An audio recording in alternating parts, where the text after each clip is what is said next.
Grid reference 834621 on the 1-inch Survey of India sheet places Garrison Hill at the precise centre of what the General Staff in Delhi catalogued as the Kohima Saddle, a feature rising to 4,900 feet on the road between Dimapur and Imphal.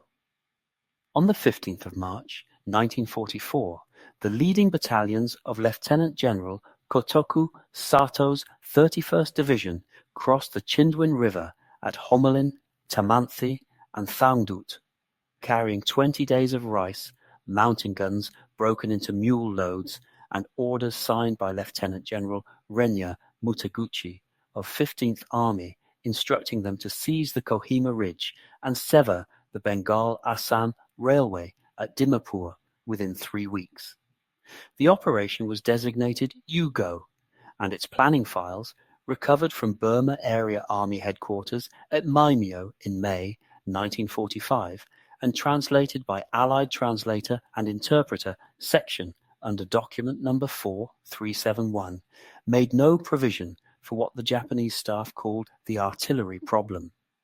The British force standing in their path consisted, on the 2nd of April, of the 4th Battalion Royal West Kent Regiment, the Assam Regiment, the Assam Rifles, a single company of the Burma Regiment, and roughly 2,500 non-combatant followers, all under Colonel Hugh Richards. Their fire support comprised 3 3.7-inch mountain howitzers of the 204th Field Battery and the small arms of the garrison itself. 28 miles to the rear at Jotsoma, the 24th Indian Mountain Regiment and the 2nd Field Regiment Royal Artillery were digging gun pits into the terraced hillsides, manhandling 25-pounders into positions that had been surveyed by Royal Engineers from 66th Field Company under shell fire. The first contact came at 4 in the morning on the 4th of April, when forward sections of Japanese 138th Infantry Regiment struck the southern perimeter at Jail Hill.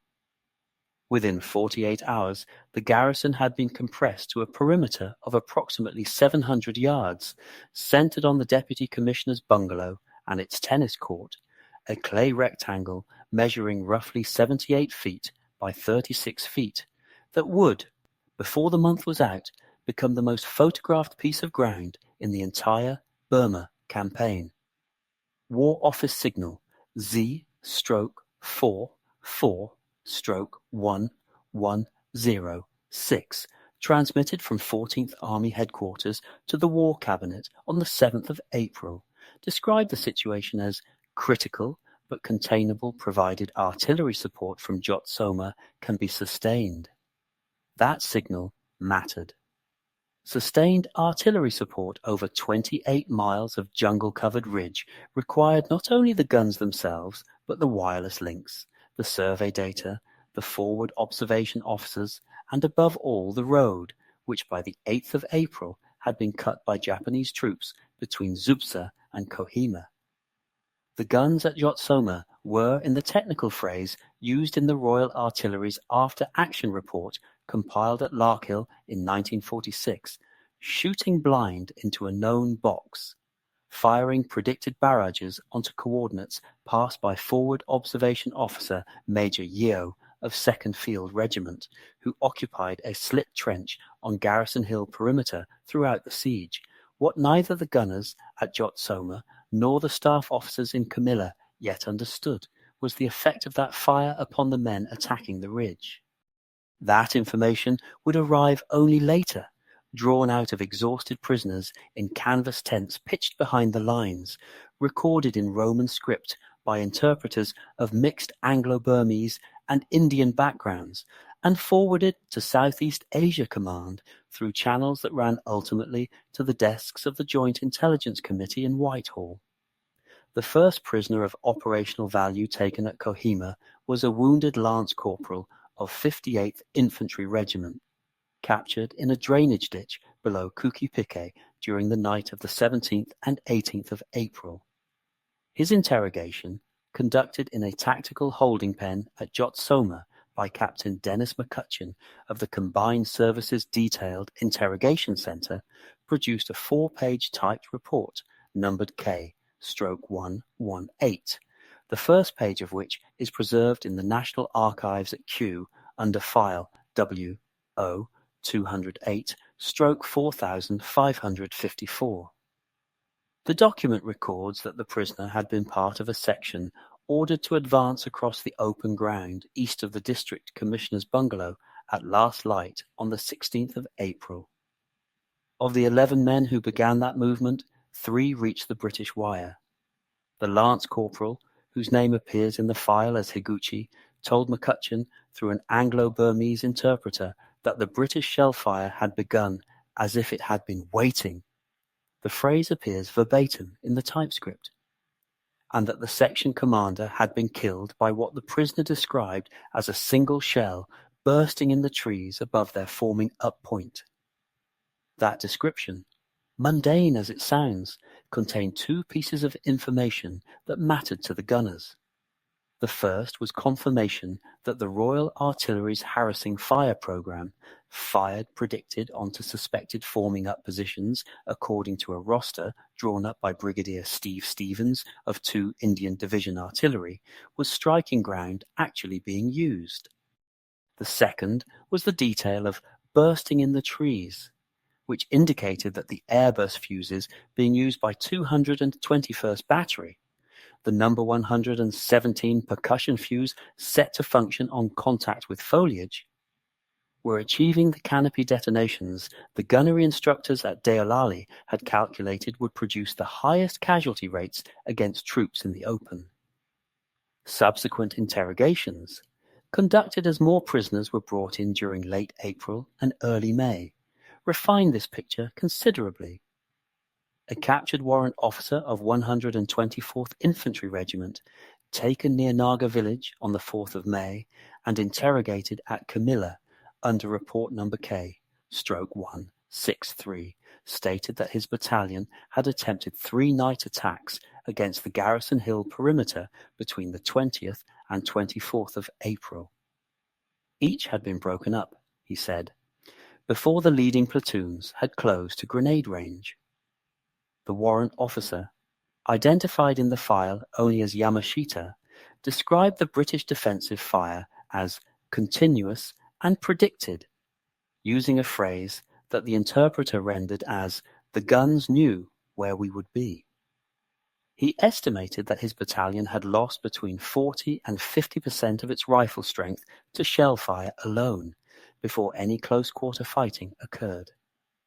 The aggregate picture, compiled by CSDIC Southeast Asia Command from the first 140 interrogations conducted at Kohima, summarized in their fortnightly intelligence digest of the 15th of June 1944, made one point with unusual emphasis. Japanese infantry casualties at Kohima were being inflicted at ratios their own divisional medical officers found difficult to credit, and the cause, according to nearly every prisoner of NCO rank or above, was the British 25-pounder.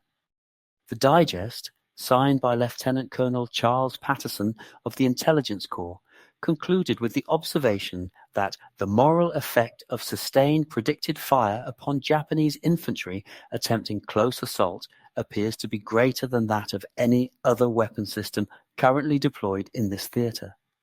That sentence would be quoted 3 years later in the official Royal Artillery history of the Burma campaign. The Ordnance. Quick-firing 25-pounder. Mark II, mounted on the carriage. 25-pounder Mark I weighed 1 3/4 tons in the firing position and could place a high explosive shell weighing 25 pounds onto a point target at 13,400 yards using charge super, or onto an area target at any range from 1,000 yards upward using the 3 smaller charge bags. The shell itself, designated High Explosive Mark 1D, contained 1 pound 12 ounces of trinitrotoluene or amatol, depending on the lot, and was fitted at Kohima almost exclusively with the number 117 direct action fuse for ground burst or the number 221 mechanical time fuse for air burst, the latter set typically to function half a second to a second after leaving the muzzle when engaging troops in the open at short ranges. The mathematics of the gun's destructiveness, as taught at the Royal School of Artillery at Larkhill and rehearsed in the regimental handbook of the 2nd Field Regiment Royal Artillery, rested upon two figures. The first was the lethal radius of the bursting shell, calculated by the Ordnance Board at Shoeburyness as approximately 20 yards against unprotected troops in the open and as little as 5 yards against troops in slit trenches. The second was the rate of fire, which under sustained gunnery conditions was 3 rounds per minute per gun, rising for short bursts to 5. A field regiment of 3 batteries, 8 guns each, 24 guns in total, could therefore deliver 72 shells per minute onto a single map reference for as long as the ammunition lasted and the barrels held their accuracy. At Jotsoma, during the second week of April 1944, 2 field regiments and 1 mountain regiment were available to support the Kohima garrison. The 2nd Field Regiment Royal Artillery, commanded by Lieutenant Colonel Humphrey Hill, had its 3 batteries, the 7th, 10th, and 22nd, sighted in a rough triangle on the terrace paddy below the Jotsoma village position. The guns had been laid by survey regiment data brought forward from the Indian Army's Survey Directorate at Dehradun, with a meaned grid bearing accurate to within 3 minutes of arc. The 3rd Regiment, the 24th Indian Mountain Regiment, with its 3.7-inch howitzers, was sighted closer to the perimeter, providing what the Royal Artillery termed depression fire onto the reverse slopes that 25-pounders could not reach without lifting their muzzles dangerously close to the trees. The ammunition expenditure recorded in the war diaries of these regiments, held at the National Archives under WO 17 2/4 878 and WO 17 2/4 881, makes for instructive reading. Between the 4th of April and the 22nd of June 1944, 2nd Field Regiment alone fired 132,000 rounds of 25-pounder ammunition. The peak day was the 11th of May, the eve of the final British assault on the tennis court position, when the regiment fired 4,750 rounds in a 24-hour period. Barrel wear became sufficient that 2 guns of the 10th Battery were withdrawn for replacement of their rifling on the 17th of May and brought back into action the following morning, with new tubes flown forward from the Royal Army Ordnance Corps depot at Chittagong by Dakota of No. 194 Squadron, Royal Air Force. The fire support delivered by these guns was, in arithmetical terms, the heaviest sustained program yet attempted by British artillery in the Southeast Asian theatre. The Combined Services Detailed Interrogation Centre at Comilla, established in a former indigo planters' compound 12 miles north of the town in October 1943, was by the spring of 1944 processing roughly 40 Japanese prisoners per week from across the Southeast Asia Command area. The senior interrogator was Major Charles Boxer, the Portuguese-speaking historian and Japanese language specialist who had been captured at Hong Kong in December 1941 and exchanged in 1943 through the good offices of the International Committee of the Red Cross. Boxer's deputy was Captain Sidney Piggott, son of the former military attaché in Tokyo, whose colloquial Japanese had been acquired in the nursery and refined at the School of Oriental and African Studies in London during the late 1930s. The interrogation reports filed from Comilla followed a standard Southeast Asia Command format, designated SEATIC Bulletin, and were distributed in carbon copy to 14th Army Headquarters, to Allied Land Forces Southeast Asia at Kandy, to the War Office Military Intelligence Section 2C in Whitehall, and to the Far Eastern Bureau of Political Warfare Executive in Delhi. SEATIC Bulletin No. 2, 141, dated the 8th of July, 1944, and held at Kew under WO 203/6310, contains the consolidated transcripts of 17 Japanese officers and senior NCOs captured at or near Kohima between the 2nd of May and the 20th of June. The document runs to 43 pages of foolscap. A captain of artillery from 31st Mountain Artillery Regiment, identified in the bulletin as Captain Nakamura, was interrogated by Boxer over 4 sessions between the 11th and 15th of May. Asked about the effectiveness of his own guns against British positions on Garrison Hill, Nakamura stated that the 75mm Type 94 mountain gun, of which his battery had 4, had fired approximately 120 rounds per gun during the period of the assault. Asked about British counter-battery fire, he replied, "The phrase is rendered in the bulletin in Boxer's careful translation, that we could not move the guns by daylight after the 2nd week, and at night we could fire perhaps 10 rounds before British shells came searching for us." Nakamura estimated his battery had lost 2 guns and 11 gunners to British artillery before the order to withdraw was received on the 31st of May. A second prisoner, a major of infantry from 138th Regiment named Shigeru Honda, told Piggott on the 19th of May that he had personally observed 3 separate British defensive fire programs from a forward observation post on Aradura Spur. He described the British gunnery as scientific in a way our own was not, and added, this passage is underlined in the original carbon, that the speed with which British fire could be shifted from one map square to another suggested either an unusually large number of forward observers or an unusually efficient wireless network. Honda was correct on both counts. Forward observation officers from 2nd and 16th Field Regiments were operating in pairs at battalion level throughout the siege, and the Royal Corps of Signals had laid double wireless circuits on the number 22 set frequencies between every observation post and every battery position, a redundancy that the Japanese Signal Service, operating on captured American SCR 284 sets and Type 94-5 field telephones, could not match. The cumulative weight of these transcripts, read together, formed the basis upon which 14th Army's intelligence staff would build their assessment of Japanese morale during the second half of 1944. The Deputy Commissioner's bungalow at Kohima had been built in 1931 for Charles Pawsey, a former Indian Civil Service officer who held the post throughout the siege and remained at his post during the worst of the fighting, sleeping in a slit trench dug beside the veranda. The tennis court, laid out on a flattened terrace below the bungalow, measured 78 feet from baseline to baseline and 36 feet across, with a rolled clay surface that had been resurfaced annually before the war by Naga labourers paid at the rate of 8 annas per day. By the 2nd week of April 1944, the net was gone.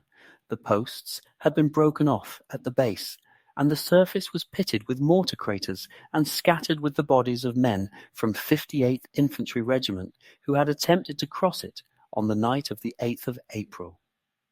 The defending position on the British side of the court was held initially by D Company of the 4th Royal West Kents under Major Donald Easton, replaced after the 17th of April by elements of 1st Battalion Royal Berkshire Regiment, and from the 4th of May by 2nd Battalion Dorsetshire Regiment under Lieutenant Colonel Theobalds. The Japanese position, on the bungalow side of the court, was held by units of 58th Infantry Regiment under Colonel Fukunaga. The distance between the forward British slit trenches and the forward Japanese positions, measured by a Royal Engineer survey party in June 1944, after the position had been finally cleared, was 22 yards. At that range, the standard divisional artillery procedure of predicted fire from 28 miles to the rear became impossible. The dispersion pattern of a 25-pounder firing Charge 3 at extreme depression was a rectangle approximately 50 yards long by 15 yards wide. To engage the Japanese positions across the tennis court without killing the British troops on the British side required either the abandonment of artillery support at that point of the perimeter or the employment of weapons sighted within direct visual range of the target. The decision taken, on the authority of Brigadier John Shapland of 6th Brigade and confirmed by Major General John Grover, commanding 2nd British Division, was to bring forward a single Lee Grant tank of the 149th Regiment Royal Armoured Corps to engage the bungalow position over open sights. The tank that performed this work, named Tomboy by its crew under Sergeant Waterhouse, had to be winched up the reverse slope of Garrison Hill by Royal Engineers using a system of pulleys and a Caterpillar D4 tractor. The 75mm gun in the hull sponsed on, firing armor-piercing high-explosive rounds at a range of approximately 40 yards, demolished the Japanese bunkers built into the foundations of the bungalow on the morning of the 13th of May, 1944. Captured Japanese accounts later described the engagement in terms that approached disbelief. A sergeant of 58th Regiment, taken prisoner near Fasama on the 9th of June, told his interrogator at Camilla, the transcript is held under CSDIC Bulletin 251, that he had not believed it possible to bring a tank to that point on the ridge, and that the destruction of the bunkers in his sector had been completed in approximately 20 minutes. He estimated that 38 men of his platoon had been killed or wounded by the tank's fire, including the platoon commander, who had been attempting to direct anti-tank rifle fire from a position behind the bungalow's water tank. Counter-battery work at Kohima was a problem the Royal Artillery had not previously been required to solve in this theatre at this scale. The Japanese mountain artillery accompanying Sato's 31st Division consisted of 31st Mountain Artillery Regiment, equipped with 36 75mm Type 94 pack howitzers carried in 6 mule loads, supplemented by a small number of 70mm Type 92 infantry battalion guns at regimental level.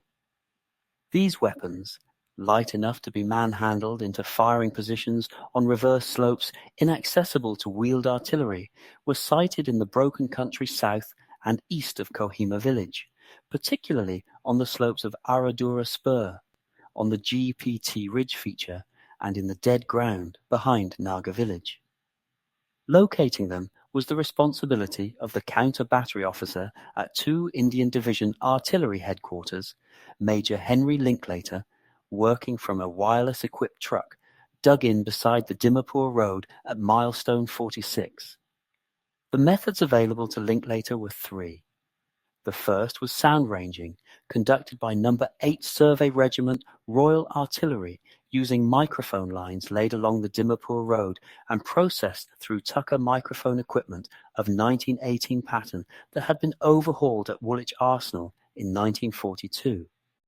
The second was flash spotting, performed by forward observation officers equipped with No. 5 director instruments and bearing plates calibrated against the trigonometrical points marked on the Survey of India sheets. The third, and as it transpired the most productive, was prisoner interrogation.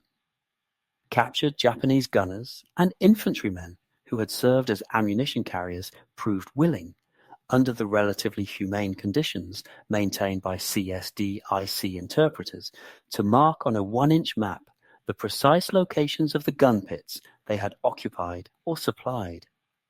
A revealing example is contained in CSDIC Bulletin No. 246, dated the 2nd of July, 1944. A Japanese ammunition carrier of 31st Mountain Artillery Regiment, a private named Toyama captured near Kigwema on the 28th of May, marked 4 gun positions on Aradura Spur with what his interrogator, Captain Piggott, described as considerable precision. The 4 positions were transmitted by signal to 2 Division artillery the same evening. At first light, on the 29th of May, 16th Field Regiment Royal Artillery engaged all 4 with a 5-minute concentration of 48 guns, expending 120 rounds per gun.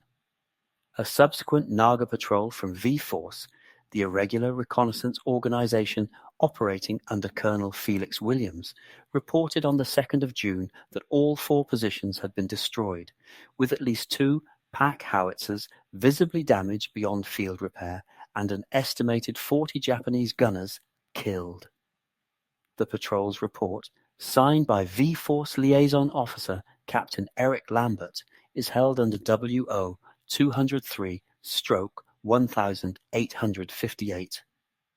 The implication of this single incident, multiplied across the campaign, was substantial.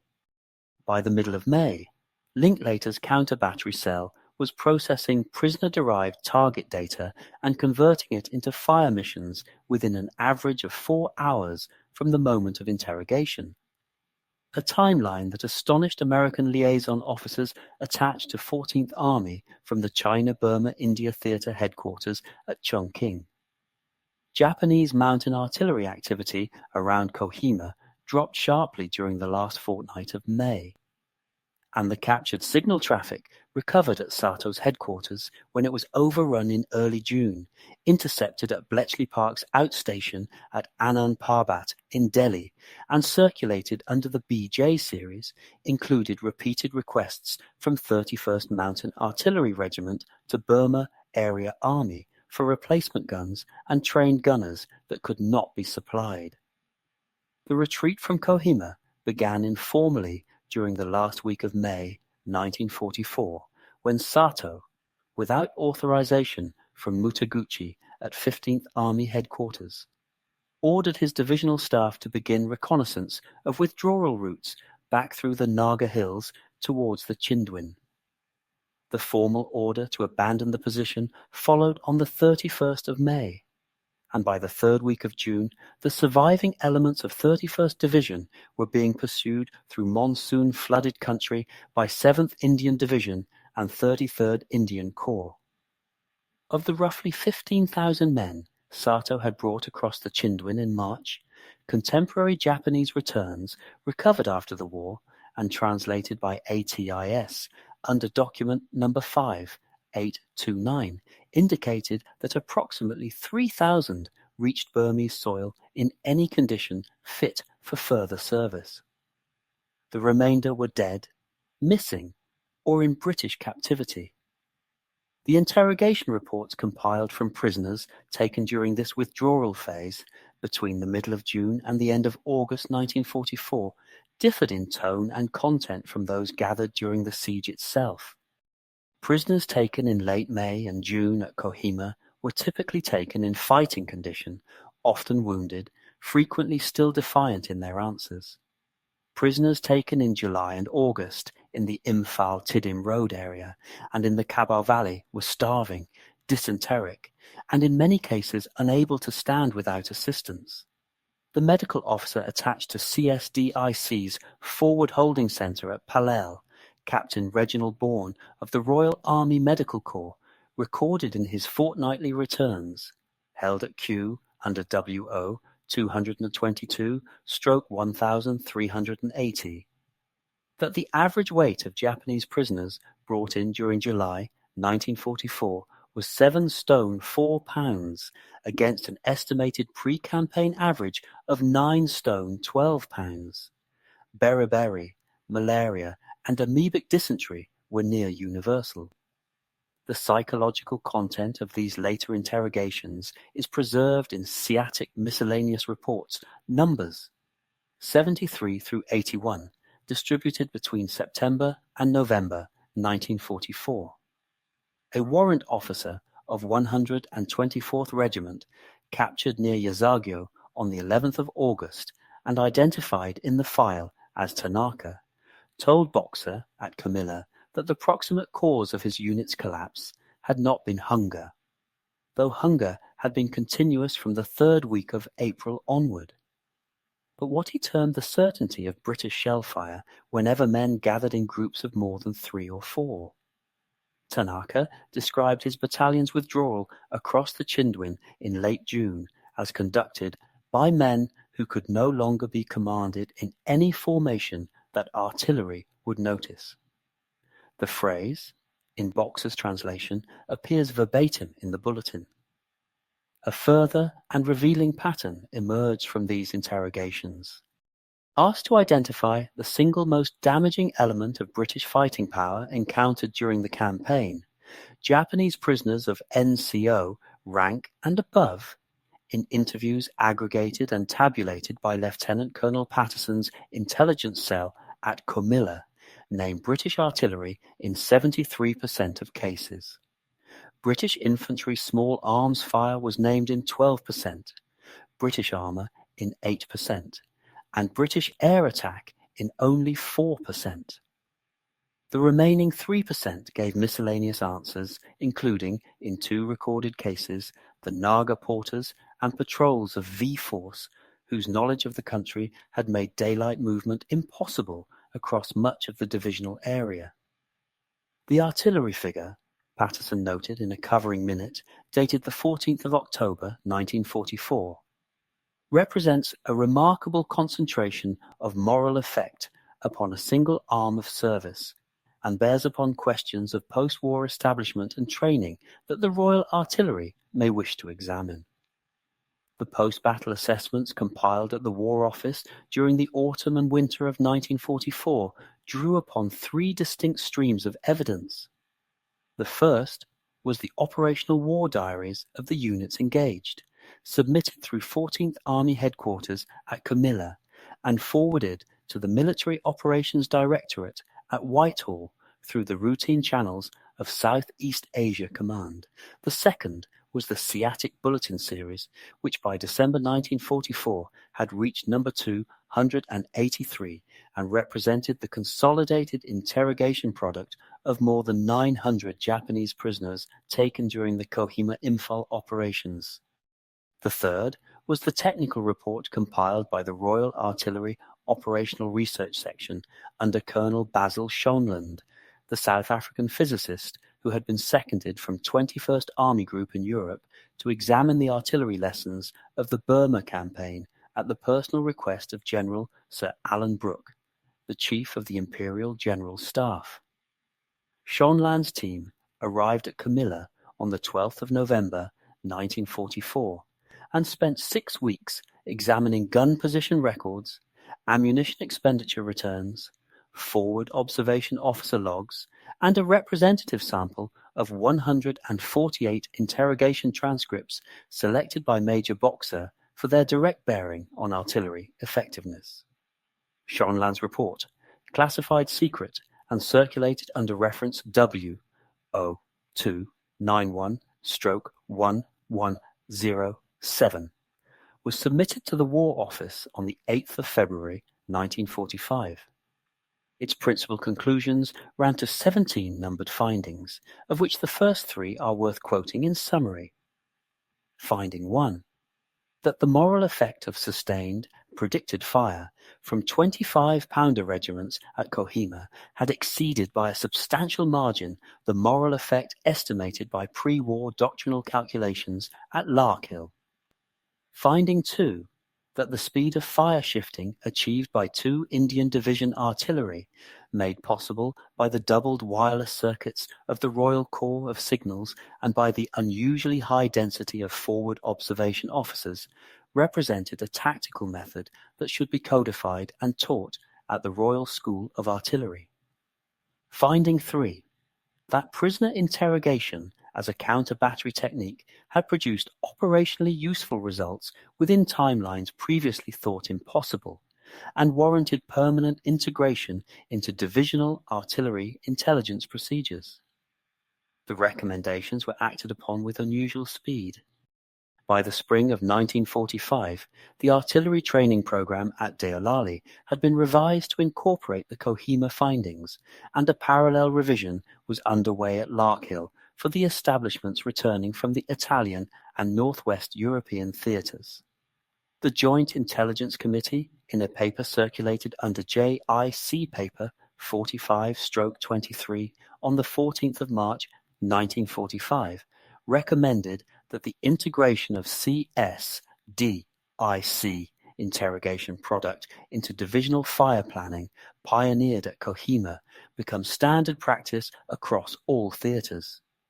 The recommendation was endorsed by the Chiefs of Staff Committee on the 28th of March. The longer consequences ran into the post-war period. The Royal Artillery's official history of the Second World War, compiled by Brigadier C. N. Barclay and published by the Royal Artillery Institution at Woolwich in 1956, devoted 31 pages to Kohima, more than to any other single engagement of the Burma campaign.